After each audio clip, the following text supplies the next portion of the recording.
À la fin de la période Edo, la production d'estampes ukiyo-e est largement dominée par l'école Utagawa. Fondée à la fin du XVIIIe siècle par Utagawa Tohoyaru, dans le quartier d'Udagawa-cho, qui lui a donné son nom, cette école a formé la plupart des artistes japonais majeurs de la gravure sur bois. Utagawa Toyokuni, Utagawa Kunimasa, Utagawa Kunisada, Utagawa Toyohiro, jusqu'au célèbre Utagawa Hiroshige, dont l'œuvre influencera jusqu'à Van Gogh et Claude Monet. Dès 1820, les représentants de l'école Utagawa dominent largement la production d'ukiyo-e, en se spécialisant dans la représentation d'acteurs et de scènes de kabuki, très en vogue à cette époque.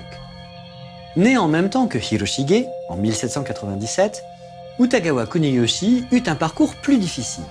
Fils d'un teinturier sur soie, il commença probablement par aider son père à créer des motifs pour tissus, avant d'être remarqué par Utagawa Tokuyuni, dont il devint le disciple en 1811.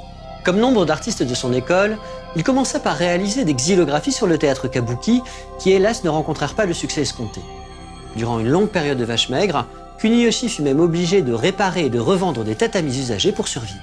C'est en 1827 qu'il connaît enfin le succès avec sa série d'estampes sur les 108 héros du Suikoden. Cette œuvre est inspirée du roman chinois Shuihu Chuan, Au bord de l'eau, adapté en japonais par Bakin Takizawa au tout début du XIXe siècle. Extrêmement populaire en Asie, l'histoire raconte les aventures d'une bande de 108 hors-la-loi, révoltés contre la corruption du gouvernement, qui forment une communauté en marge de la cour de l'empereur, sur une montagne isolée au milieu d'un marais. Fort de son succès, Kuniyoshi se spécialise à la fin des années 1820 dans les sujets guerriers, représentant des héros historiques ou légendaires virils, mis en scène avec beaucoup d'énergie et d'intensité dramatique. Ce n'est qu'à partir de la décennie suivante qu'il commence à introduire dans ses œuvres monstres, fantômes et autres créatures surnaturelles, génériquement désignées en japonais sous le terme yokai. En 1844, il crée Soma no Furidaeri, le vieux palais de Soma, œuvre qui illustre non seulement sa maîtrise du genre fantastique, mais aussi le regard que l'artiste porte sur son époque, troublé par des changements politiques majeurs. Ce large ukiyo-e, constitué de 3 estampes formant un triptyque, représente la princesse Takiyasha sur la gauche, en train d'invoquer un squelette géant pour attaquer le jeune samouraï Oya no Taro Mitsukuni au centre, alors qu'il vient juste de maîtriser Araimaru, l'acolyte de la princesse. Le sujet illustré ici est tiré d'une pièce de kabuki intitulée Yoni Uto Soma no Furugosho, amour filial dans le palais abandonné de Soma, créé par Takarada Josuke et adapté d'un roman de Santo Kyoden écrit en 1806, Uto Yasukata Chugiden, légende de la loyauté d'Uto Yasukata. Le 6e acte de cette pièce, initialement intitulé Shinobi Yorukoi wa Kusemono, est devenu un classique du théâtre japonais, généralement plus connu sous le titre Masakado. L'intrigue s'articule principalement autour de Takiyasha Hime, fille de Taira no Masakado, samouraï célèbre qui se rebella contre l'empereur et mourut lors de la bataille de Kojima en 940. De nombreuses superstitions se cristallisèrent autour de ce personnage historique célèbre et de sa descendance, jusqu'à constituer la trame d'une véritable légende. Le clan Taira étant tombé en disgrâce, Takiyasha et son frère Yoshikado échappent de justesse à la mort en se réfugiant dans le temple du mont Tsukuba, où ils grandissent tout en nourrissant un esprit de vengeance à l'encontre de l'empereur et de ses partisans. D'abord initié à la magie crapaud par l'ermite immortel Gamasenin, Takiyasha se rend au sanctuaire de Kibune à Kyoto pour y effectuer le rite Ushi no Tokimaeri, grâce auquel elle devient une puissante nécromancienne initiée aux arts occultes de l'Onmyodo. Forte de ses nouveaux pouvoirs, Takiyasha rejoint son frère Yoshikado dans l'ancienne résidence de leur père, le palais abandonné de Soma, proche de l'actuel site de Fukushima. Jouissant d'une aura surnaturelle, les orphelins rassemblent leurs partisans épars et commencent à ourdir un plan de bataille. Parce qu'ils ont conscience que leurs troupes sont insuffisantes, ils comptent utiliser la nécromancie et lever une armée de monstres, de yokai, pour réaliser le rêve paternel, renverser le pouvoir impérial et prendre le contrôle du Japon. C'est sans compter les rumeurs d'une résurrection du clan Taira et d'une possible conspiration contre l'empereur qui finissent par être colportées jusqu'à la cour de Kyoto. Pour éviter tout risque, le clan Minamoto décide d'envoyer dans la région de Shimosa un tout jeune samouraï, Oya no Taro Mitsukuni, pour débusquer les traîtres et les éliminer. C'est à ce moment précis que commence la pièce de kabuki passée à la postérité sous le titre de Masakado. Mitsukuni, surpris par une forte averse de pluie au cours de son voyage, décide de se réfugier dans le vieux palais abandonné de Soma et finit par s'y endormir au milieu des décombres. La princesse Takiyasha, restée seule alors que Yoshikado et ses hommes sont en expédition, y voit une opportunité de gagner le jeune homme à sa cause. Grâce à son art magique, elle prend l'apparence de Kisaragi, une courtisane de Shimabara, le quartier des plaisirs de Kyoto, et tente de séduire Mitsukuni alors qu'il se réveille au beau milieu de la nuit. Elle lui avoue qu'elle est tombée amoureuse de lui lors de la dernière fête printanière du Hanami sur les collines d'Arashiyama et qu'elle a tout fait pour le rejoindre dans son périple et s'offrir à lui. Mais le samouraï, quoique jeune, n'est pas né de la dernière pluie. Il sait qu'une courtisane de haut rang ne peut quitter à son gré le quartier des plaisirs, a fortiori pendant la nuit, et a entendu parler des artifices de l'enchanteresse Takihasha. Il décide donc de lui tendre un piège et se met à raconter avec force détail la mort de Taira no Masakado, à laquelle il a assisté pendant la bataille de Kojima. Takihasha, qui ne peut retenir ses larmes à l'évocation de la mort de son père, est démasqué. Comprenant que Mitsukuni ne trahira jamais ni son clan ni l'empereur, l'enchanteresse tente de le combattre en faisant appel aux puissances obscures. Elle crée tout d'abord une nuée de chauves-souris pour effrayer le jeune samouraï. Mais il en faut bien plus pour décontenancer un vassal du clan Minamoto. L'enchanteresse invoque ensuite une impressionnante armée de squelettes. Mais Mitsukuni fait preuve d'un courage sans faille et demeure totalement impavide. Poussé dans ses derniers retranchements, Takihasha décide de détruire le palais de son père pour y engloutir son adversaire, en invoquant, la légende varie, soit son énorme familier crapaud, soit un terrible squelette géant. C'est cette dernière version qu'Utagawa Kuniyoshi choisit d'illustrer dans son triptyque de 1844. L'artiste s'est tout d'abord attaché à exprimer l'atmosphère sinistre du palais abandonné de Soma, avec l'immense store en bambou déchiré, les cloisons en bois délabrées, mais aussi les herbes sauvages qui poussent librement à travers les tatamis. La princesse Takihasha se trouve sur la partie gauche. D'une envoûtante beauté, elle est vêtue d'un hakama rouge vif surmonté d'un kimono richement décoré, ce qui évoque peut-être sa récente métamorphose en courtisane de haut rang. Traditionnellement représentée comme une puissante sorcière, elle tient entre ses mains un makimono, le rouleau contenant les incantations magiques qui lui ont permis d'invoquer le terrifiant yokai. À ses pieds, quelques effets personnels de Mitsukuni sont éparpillés sur le sol, ce qui rappelle qu'il a été surpris en pleine nuit dans son sommeil. On reconnaît notamment quelques pièces d'armure de samouraï, avec notamment ce qui ressemble à un sode, une épaulière, un sugegasa, un chapeau de paille de voyage, et un vêtement roulé en guise d'oreiller.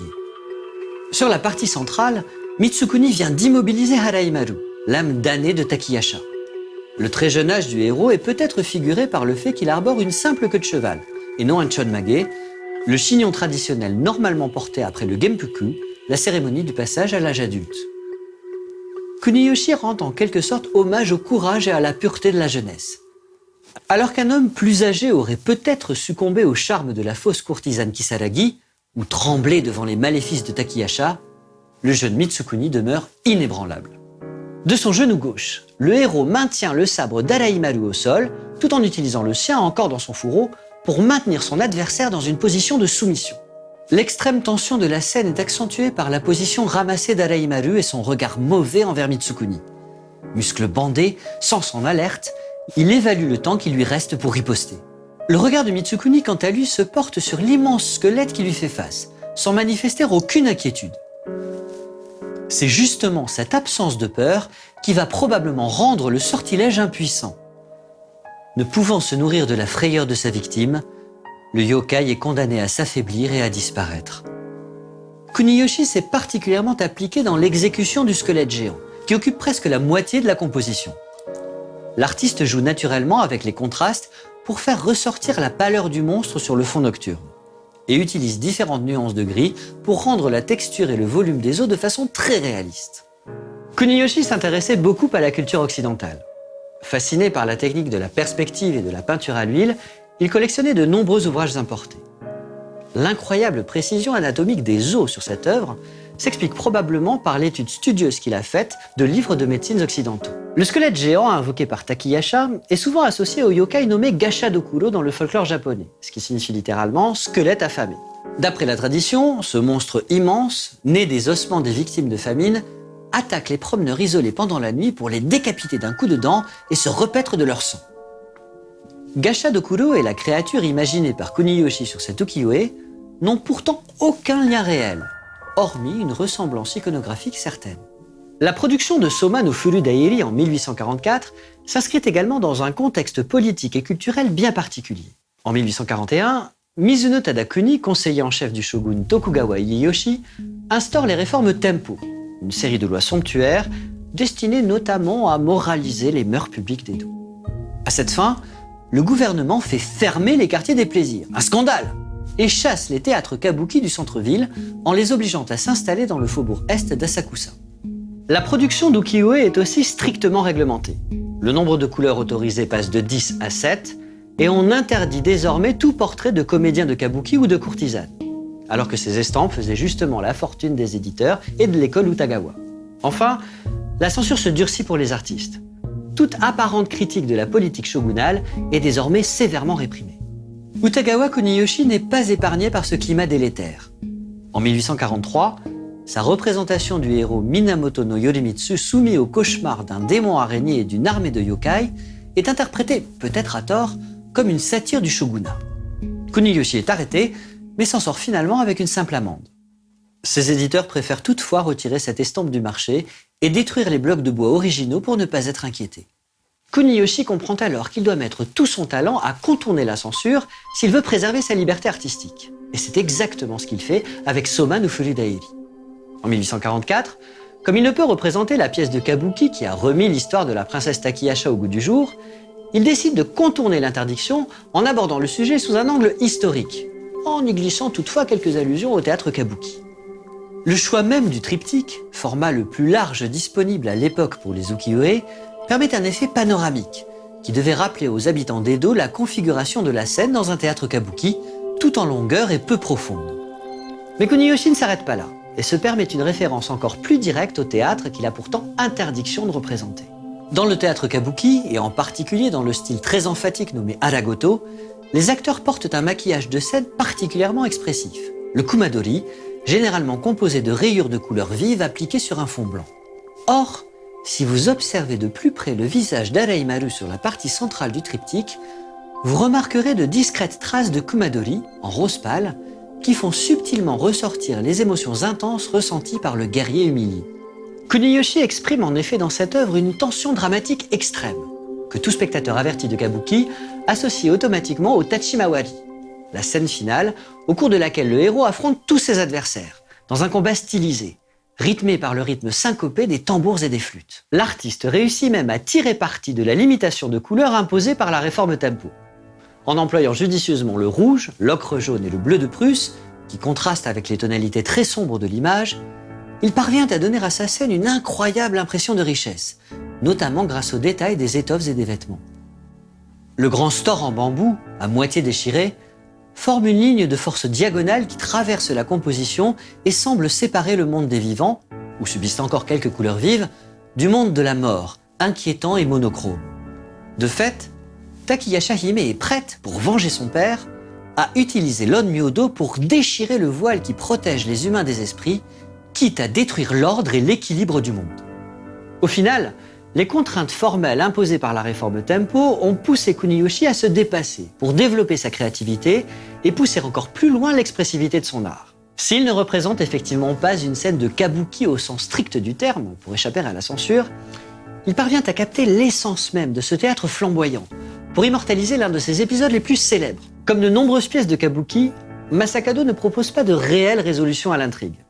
Après le Yatai Kuzushi, c'est-à-dire l'écroulement spectaculaire du vieux palais de Soma sur Seine, Takiyasha Hime apparaît sur le toit avec son familier crapaud et brandit fièrement l'étendard de son père, tandis qu'Oya no Taro Mitsukuni sort indemne des décombres. La pièce s'achève sur une pose simultanée des deux acteurs, appelée ici Tenshi no Mie, pose du ciel et de la terre, puisque l'un se situe en hauteur et l'autre sur le sol. Dans certaines variantes de la légende, Mitsukuni tue Takiyasha Hime à l'issue de cette rencontre dans le vieux palais de Soma et met ainsi fin au complot du clan Taira. Dans d'autres versions encore, moins fantastiques, Satsuki, la fille de Taira no Masakado, n'a jamais été une sorcière. À la mort de son père, elle a simplement pris le nom de Takiyasha pour échapper à l'empereur et vivre secrètement dans un petit village, situé près du lac Tazawa, dans l'actuelle préfecture d'Akita. Après avoir consacré sa vie à aider la communauté, elle a été divinisée à sa mort pour devenir un objet de culte dans plusieurs temples locaux. Je vous laisse avec ce haïku de Busonyosa. Kitsunebiya, dokuro ni ame no tamaru you ni. Feu du renard. La pluie s'est accumulée dans un crâne cette nuit.